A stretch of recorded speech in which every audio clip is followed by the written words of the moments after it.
My subject sir. అధ్యక్ష, అయితే ఇప్పుడు ఏం జరుగుతుంది అధ్యక్ష?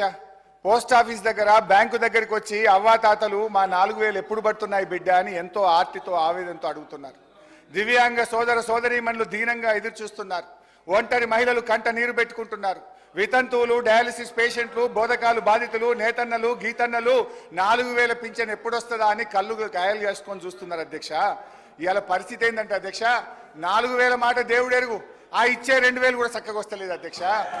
అధ్యక్ష, మే నెల పెన్షన్, జూన్ నెల పెన్షన్, 2 నెలల పెన్షన్ ఈ రోజు వరకు పెండింగ్ ఉన్నది. ఇవాళ 27వ తారీఖు అధ్యక్ష. రామ్మోహన్ రెడ్డి గారు. అధ్యక్ష అధ్యక్ష అధ్యక్ష ఇప్పుడు 57 నిమిషాలకు 72 నిమిషాలు వాళ్ళ టైం దియంగా 72 నిమిషాలు మాట్లాడారు అధ్యక్ష. అరే బడ్జెట్ మాట్లాడితే మీకు ఇప్పుడు అవునండి.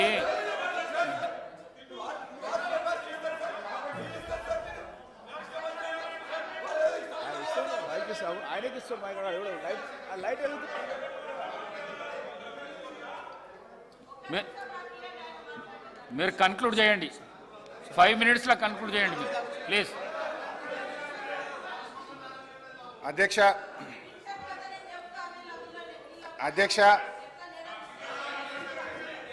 మేమనేది ఒకటే అధ్యక్ష, ఇప్పటికైనా 4000 పెన్షన్ ఇవ్వండి, పెండింగ్లో ఉన్న 2 నెలల పెన్షన్లు కూడా 2000 వెంటనే రిలీజ్ చేసి వారికి ఆదుకోవాలని చెప్పి మీ ద్వారా విజ్ఞప్తి చేస్తున్నా అధ్యక్ష.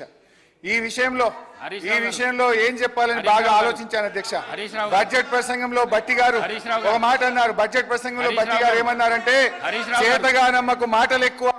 హరీష్ రావు గారు సీతక్క చాలా చెప్పండి ఇవ్వట్లేదని చెప్తున్నారు కదా. వీళ్ళ ప్రభుత్వ హయాంలోనే జూలై నెలలో ఇవ్వాల్సినటువంటి పెన్షన్ 2020 జూలైలో ఇవ్వాల్సినటువంటి పెన్షన్ ఇవ్వకుండా ఆగస్టు నెలలో ఇచ్చిర్రు. అప్పటి నుంచి 1 నెల లేట్ అవుతూ వస్తుంది. అది ఇప్పుడు మా మీద చెప్తున్నారు. ఆన్ రికార్డ్ నా దగ్గర ఉంది. అదే అధికారులు ఉన్నారు కదా, సవాల్ చేస్తున్నా. ఇంకొకటి సార్, చేయిత అని మాట్లాడుతున్నారు. వీళ్ళు 2018లో ఎలక్షన్ మేనిఫెస్టోలో మేము 65 సంవత్సరాలను 57 సంవత్సరాలకు తగ్గించి అందరికీ పెన్షన్స్ ఇస్తామన్నారు. 3.5 ఏళ్ల తర్వాత 57 సంవత్సరాలకు పెన్షన్ ఇచ్చారు. అదే కాకుండా వీళ్ళ హయాంలో డబల్ పెన్షన్స్ తీసుకున్నటువంటి వాళ్ళు, సర్వీస్లో ఉండి సర్వీస్ మూలంగా వచ్చేటువంటి పెన్షన్ 24,000 30,000 తీసుకునేటువంటి వాళ్ళకు కూడా ఈ 2000 పెన్షన్ వర్తింపజేసాం, దాదాపుగా 5,000 మందికి. అదే కాకుండా ఒక కార్పొరేషన్ చైర్మన్గా ఉంటూ కూడా చైర్మన్గా వచ్చే అలవెన్సులు తీసుకుంటూ ఈ 6,000 పెన్షన్స్ కూడా ఉన్నాయి. ఇవన్నీ నేను నిరూపిస్తా. మరి ఇలాంటివన్నీ మేము సరి చేస్తూ ఉన్నాం.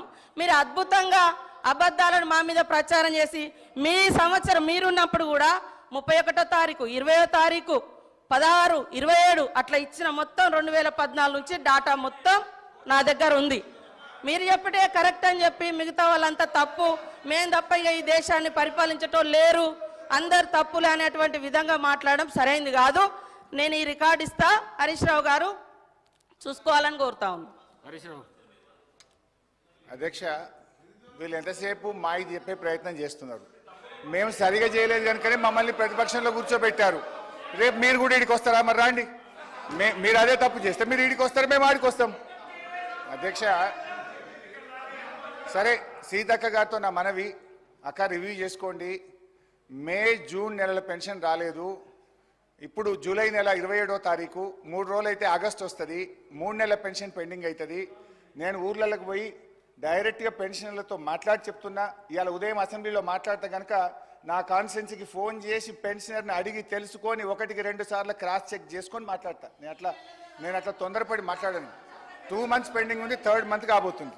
సరే, అయితే సార్, ఇప్పుడు బడ్జెట్ ప్రసంగంలో బట్టి గారు అన్నట్టు చేతగానమ్మకు మాటలు ఎక్కువ అనే మాట ఇది మాకు కాదు, ఆప్ట్గా కాంగ్రెస్ పార్టీకి మీకే వర్తిస్తాయి. అధ్యక్ష, మొత్తం మీద వీళ్ళ స్ట్రాటజీ ఏమిటంటే ఎన్నికలప్పుడు బజాయించు హామీల డంక అమలు చేయకుండా ఉండేందుకు వెతకాలే ఏదో ఒక వంక. ఇది వీళ్ళ స్ట్రాటజీ అధ్యక్ష. ఇకపోతే మేనిఫెస్టోలో మొదటి పేజీ చాప్టర్ 1 మొదటి లైన్లో వీళ్ళు చెప్పింది ఏంటంటే పూర్తి స్థాయి ప్రజాస్వామిక పరిపాలన అందిస్తామన్నారు. అంటే ప్రజలకు భావ ప్రకటన స్వేచ్ఛకు, నిరసన తెలియజేసే హక్కుకు హామీ పడతామనే కదా అధ్యక్ష. కానీ వాస్తవంలో ఏం జరుగుతుంది అధ్యక్ష? City central library, Rahul Gandhi గారు సిటీ సెంట్రల్ లైబ్రరీకి పోయి ఎన్నికల ముందు మెట్ల మీద కూర్చొని మీకు 2 లక్షల ఉద్యోగాలు ఇస్తామని, మీకు జాబ్ క్యాలెండర్ ఇస్తామని స్వయంగా ఆయన హామీ ఇస్తే జరిగింది ఏంది అధ్యక్ష?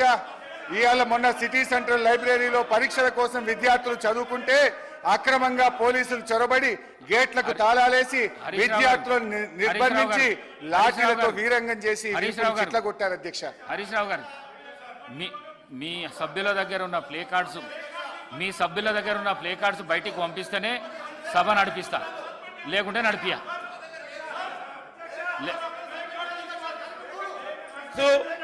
ప్లే కార్డ్స్ కు సంబంధించి మీరు పదే పదే నిబంధనలను ఉల్లంఘించి చేస్తా ఉన్న గౌరవ సభ్యుల పైన చర్య తీసుకోవాల్సిందిగా మేము డిమాండ్ చేస్తా ఉన్నాం అధ్యక్ష. ప్లీజ్ అధ్యక్ష, ఆ సిటీ సెంట్రల్ లైబ్రరీలో ఉన్న పుస్తకాల రచయితల ఆత్మలు ఘోషించుంటాయి అధ్యక్ష. అందులో ఈ మధ్య మన ముఖ్యమంత్రి గారు చంద్రబాబు నాయుడు గారికి బహుకరించిన కాలోజీ నా గొడవ పుస్తకం కూడా ఆ సిటీ సెంట్రల్ లైబ్రరీలో ఉంటుంది అధ్యక్ష. రేవంత్ రెడ్డి గారి ప్రజా పాలన ప్రతాపం చూసి పాపం కాలోజీ ఆత్మ ఎంత తల్లడిల్లిందో, కాలోజీ నా గొడవ ఎంత ఘోషించిందో అధ్యక్ష. నడి రోడ్డు మీద నిరుద్యోగులపై లాఠీలు జులిపించడమే మీరు చెప్పిన పూర్తి స్థాయి ప్రజాస్వామ్యమా? ఆర్ట్స్ కాలేజీలో జరుగుతున్న లాఠీ చార్జీని చిత్రీకరిస్తున్న జర్నలిస్టును అసభ్య పదజాలంతో బూతులు తిట్టి కొట్టడమేనా కాంగ్రెస్ మార్కు ప్రజాపాలన? అంగన్వాడీలను, ఆశా వర్కర్లను తమ డిమాండ్ల సాధన కోసం రోడ్డెక్కితే అణచివేత, ప్రతిపక్ష కార్యకర్తలపై ప్రతీకార దాడులు. మొత్తం మీద కాంగ్రెస్ పార్టీ తెచ్చిన మార్పు ఎట్లా ఉందంటే విద్యార్థినీలకు ఇస్తామన్న స్కూటీలలో లేదు, పోలీసులు విచ్చలవిడిగా ప్రయోగిస్తున్న లాఠీలా ఉంది అధ్యక్ష. హరీష్ రావు గారు కన్క్లూడ్ చేయండి. టైం అయిపోయింది, కన్క్లూడ్ చేయండి సార్. అట్లా కాదు సార్, ప్లీజ్ 15 నిమిషాలు అధ్యక్ష.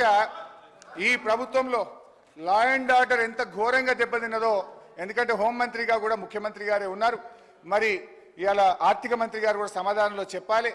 ఈ ప్రభుత్వం వచ్చిన 8 నెలల కాలంలో లా అండ్ ఆర్డర్ బాగా దెబ్బతిన్నది అధ్యక్ష. మర్డర్లు ఈ ప్రభుత్వం వచ్చిన తర్వాత మన ఈ 8 నెలల కాలంలో 500 మర్డర్లు జరిగినాయి అధ్యక్ష. Dacoities 60, robberies 400, theft cases 10,000, rape cases 1800 rape కేసులు అయినాయి అధ్యక్ష. పోయిన జూన్ నెలలో ఒక్కటే జూన్ నెలలో ఒక హైదరాబాద్ నగరంలో 28 సార్, నేను దయచేసి హరీష్ రావు గారిని